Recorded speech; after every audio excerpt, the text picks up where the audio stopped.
Hello students.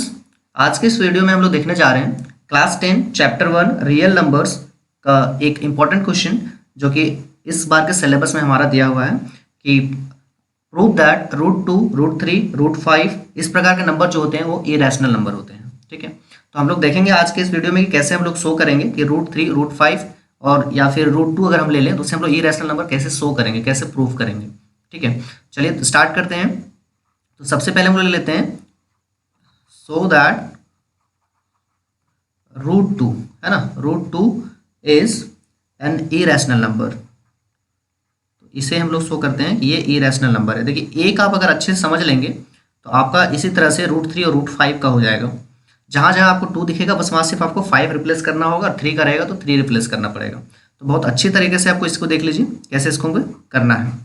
ठीक है, तो हमें दिखाना है कि √2 एक इरेशनल नंबर है। हम लोग जानते हैं कि √2 एक इरेशनल नंबर है, लेकिन ऐसे हम लोग शो करना है, इसे हमें प्रूफ करना है। ठीक है, कि ये √2 है आपका एक इरेशनल नंबर है। ठीक है, तो कैसे करेंगे देखिए, इसको प्रूफ करने के लिए सबसे पहले आपको क्या करना पड़ेगा, पहले आपको मान लेना पड़ेगा कि √2 एक हमारा क्या है, रैशनल नंबर है। मतलब हम लोग गलत मान के चलते हैं कि हम लोग जैसे कि इरेशनल प्रूफ करने के लिए हम पहले रैशनल मान लेते हैं और बाद में हम लोग देखेंगे ये हमारा जो हमने माना ये रैशनल नंबर है, ये हमारा गलत प्रूफ हो जाएगा।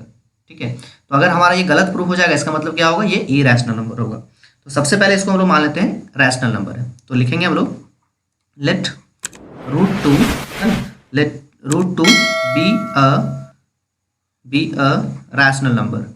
सबसे पहले इसको हमने रैशनल नंबर मान लिया, तो √2 बी अ रैशनल नंबर। ठीक है, अगर ये रैशनल नंबर होगा, ठीक है, अगर ये रैशनल नंबर होगा, आपको पता होगा कोई भी अगर रैशनल नंबर होता है तो उसको हम लोग p/q के फॉर्म में लिख सकते हैं। इधर मैं रफ कर रहा हूँ, ये हमारा रफ वर्क है। क्या कर सकते हैं, इसको p/q के फॉर्म में लिख सकते हैं जहाँ पे q 0 के बराबर नहीं होता है। ठीक है, p/q और क्या होता है, q 0 के बराबर नहीं होगा।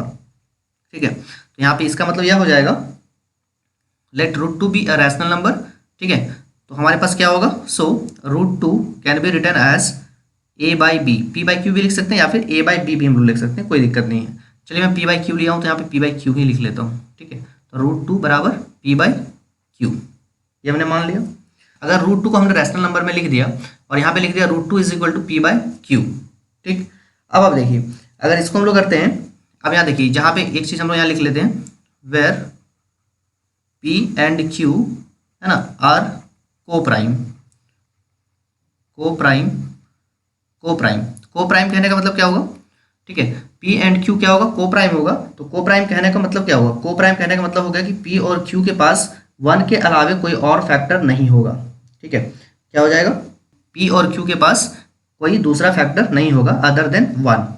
एक चीज़ और मान लेते हैं यहाँ पे, है ना, यहाँ पे एक चीज़ और लिख सकते हैं हम लोग, एंड, ये एंड लिखा हुआ है हमारा, and q is not equal to 0। तो रैशनल नंबर के केस में हमारा ऐसा होता है कि p और q अगर हमारा कोप्राइम हमने ले लिया तो, और यहाँ पे जो डिनोमिनेटर्स होते हैं वो हमेशा कभी भी रैशनल नंबर में आपका 0 नहीं होता है, तो डिनोमिनेटर हमने 0 के बराबर नहीं मानना है, तो q is not equal to 0।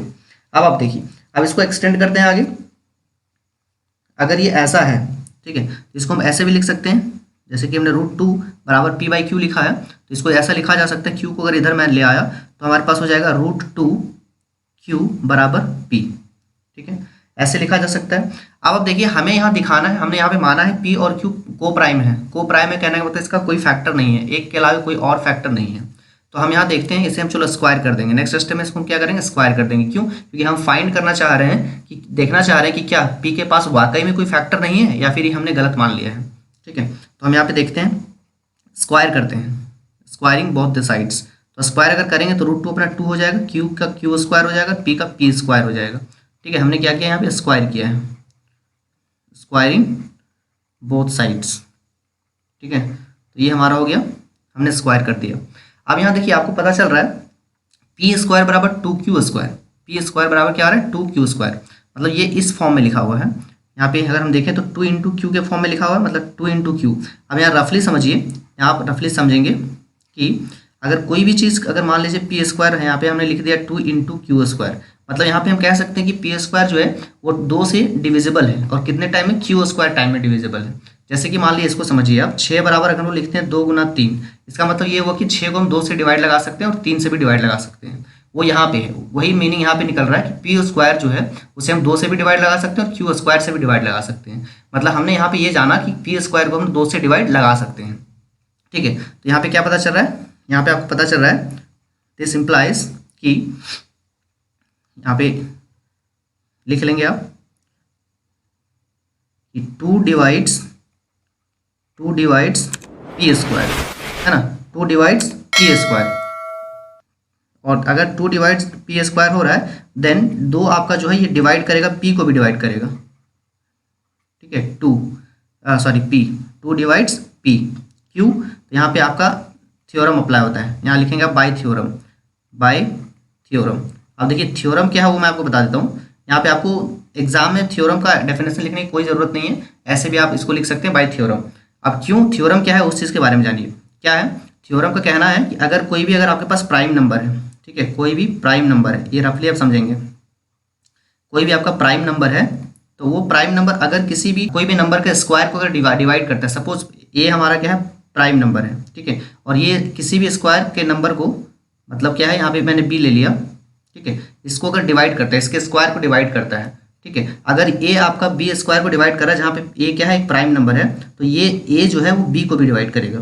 ठीक है, ए जो है वो बी को भी डिवाइड करेगा, ये अपना थ्योरम होता है। यहाँ पे देख रहे हैं 2 divides P square then 2 divides P. ठीक है, क्या हो जाएगा 2 अगर पी स्क्वायर को डिवाइड करेगा तो 2 पी को भी डिवाइड करेगा। अब मान के चलिए अगर 2 अगर पी को डिवाइड करेगा, मतलब इसको हम लिख सकते हैं, ऐसा लिख सकते हैं, इसको हम ऐसा लिख सकते हैं, पी बराबर हम लिख सकते हैं 2 अगर इसको डिवाइड कर रहे हैं तो कितने टाइम में कर रहा है, कुछ टाइम में कर रहा होगा, मान लेते हैं इसको हम लोग कोई दूसरा डिजिट मान लेते हैं इसको, मतलब एक हमने ले लिया इसको सी मान लिया। चलिए अब देख लेते हैं ये क्या है हमारा सी क्या है, हम लिख देंगे यहाँ फॉर सम इंटीजर सी, मान लिया कि कोई इंटीजर सी है उसमें ये क्या कर रहा है डिवाइड कर रहा है। अब चलिए इस तरह से हो गया तो हमने इसको लिख लिया p बराबर 2c। अगर p बराबर 2c लिख लिया तो आप क्या करते हैं अब इसका स्क्वायर करते हैं। ठीक है, इसको अगर स्क्वायर करेंगे तो क्या हो जाएगा पी स्क्वायर बराबर ये हमारा हो जाएगा 4c स्क्वायर। क्यों, हमने इसको स्क्वायर किया है, हमने इसको क्या किया तो स्क्वायर किया, तो इस तरह से हमारा क्या हो जाएगा ये हमारा हो जाएगा 4c स्क्वायर। ठीक है, अब इसको देखते हैं, आगे बढ़ाते हैं हम लोग। चलिए अब यहाँ पे ध्यान देंगे, इसको जो हमने पहले लिखा है ये हमने कहाँ लिखा, यहाँ पे लिखा हुआ है, इसको आप 1 मान के चलेंगे, इसको आप 1 मान लेंगे। देखिए जिसको हमने 1 माना है इसको आप 1 मान लेंगे क्योंकि इसका यूज लगेगा यहाँ पे। अब यहाँ पी स्क्वायर बराबर 4c स्क्वायर आ गया। ठीक है, तो नेक्स्ट हमारा हो जाएगा, देखिए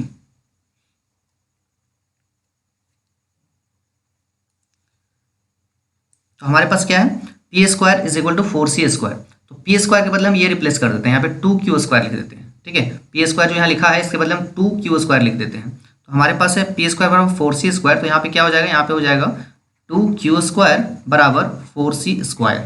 ठीक है, इस तरह से हो जाएगा। चलिए अगर हम यहाँ पे देखें, अगर हम 2 को उधर ले जाएं तो q स्क्वायर बराबर क्या होगा 4c स्क्वायर बाई 2, इससे ये कट जाएगा 2 बार में, मतलब क्या हो जाएगा तो q स्क्वायर बराबर हो जाएगा हमारा 2c स्क्वायर। अब देखिए ये 2c स्क्वायर आ गया।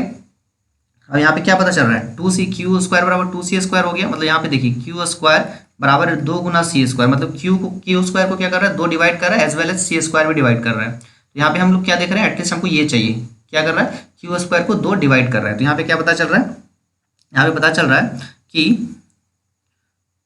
यहाँ पे हम लिख सकते हैं देयरफॉर,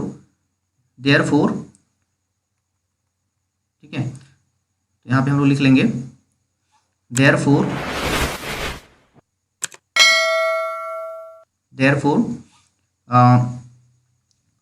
2 डिवाइड्स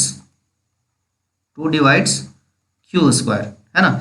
अगर q स्क्वायर को डिवाइड कर रहा है तो क्या हो जाएगा दिस इम्प्लाइज 2 डिवाइड्स, ये लाइन आप चाहें तो नीचे लिख लीजिए, यहाँ ऑड लगेगा देखने में। ठीक है, तो क्या हो जाएगा 2 डिवाइड्स q, अगर 2 q स्क्वायर को डिवाइड करेगा तो 2 q को भी डिवाइड करेगा। क्यों, तो ये हमारा हो जाएगा बाय थ्योरम।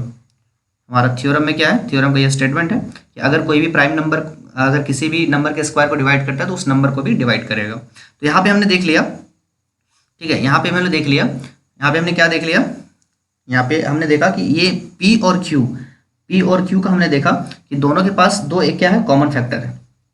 ठीक है, अगर ये दोनों के पास 2 कॉमन फैक्टर है मतलब क्या हो जाएगा कि इसका दोनों का कॉमन फैक्टर 2 है, और हमने शुरू में क्या माना था कि इसका कोई कॉमन फैक्टर नहीं है, इसका मतलब हमारा अजम्पशन क्या हुआ गलत हो गया। ठीक है, तो यहाँ पे हम लिखेंगे यहाँ लिख लेंगे therefore P and Q have two, क्या है, P and Q have at least two, लिख लेते हैं at least two as a common factor, two as a common factor, two as a common factor, ठीक है। अब क्या है, दो हमारे इसमें दोनों में क्या देखा हमने, कॉमन फैक्टर है, तो इससे हमें क्या पता चला, यहाँ पे पता चला बट, लिख लेंगे but this contradicts, but this contradicts the fact, ये मैंने फैक्ट लिखा हुआ है, फैक्ट, क्या फैक्ट था हमारा, that P and Q are co-prime, मतलब ये जो हमारा हमने माना था ये को प्राइम है, ये हमारा क्या हो गया, ये हमारा गलत साबित हो गया, ठीक है। क्यों, क्योंकि P एंड Q को प्राइम है, मतलब इस हमने कहा था इसका एक से अलावा दूसरा फैक्टर नहीं है, लेकिन हम लोग यहाँ देख रहे हैं इसके पास क्या है, दो, एक इसका क्या है, कॉमन फैक्टर है, मतलब दो कॉमन फैक्टर है, कौन, एक 1 हो गया, यहाँ पे हमने देख लिया 2 हो गया, तो 2 इसका कॉमन फैक्टर हो गया, ठीक है। तो इसके लिए क्या हो जाएगा, इसके लिए हमें ये गलत प्रूफ हो गया, तो ये क्यों हो गया, क्योंकि हमने मान लिया था 2 एक रैशनल नंबर है, ठीक है। तो हम यहाँ पे लिख सकते हैं कि this happens because we considered √2 is a rational number, ठीक है। तो अगर लिखना चाहे तो लिख सकते हैं, अदरवाइज यहाँ पे आप डायरेक्ट लिख लीजिए therefore √2 is an irrational number, irrational number. तो इस तरह से आपका ये क्या हो जाएगा, प्रूफ हो जाएगा, ठीक है, हेंस प्रूफ्ड। अगर आप इसको अच्छे से समझ लेंगे तो आपका क्या हो जाएगा, √3 और √5 का भी आप कर पाएंगे। जहाँ जहाँ मैंने 2 इस्तेमाल किया, √2 लिया है, वहाँ पे आपका क्या हो जाएगा, वहाँ पे रिप्लेस होकर के आपका 3 हो जाएगा और √5 के लिए 5 हो जाएगा, मतलब सेम पैटर्न पे बनेगा, सेम चीज़ें रहेंगी, बस जहाँ √2 वहाँ √5, जहाँ 2 आपने देखा वहाँ पे 5 आएगा, ठीक है। और इस तरह से आप इसको प्रूव कर लेंगे। अगर आपको लगता हो कि मुझे √3 √5 का भी सॉल्यूशन अपलोड करना चाहिए और आपको अगर उसकी ज़रूरत होगी तो आप कमेंट बॉक्स में लिखेंगे, मैं उसका भी प्रूफ अपलोड कर दूंगा, ठीक है। तो आप चैनल से बने रहिए, जुड़े रहिए और दोस्तों से शेयर करें। Thank you so much.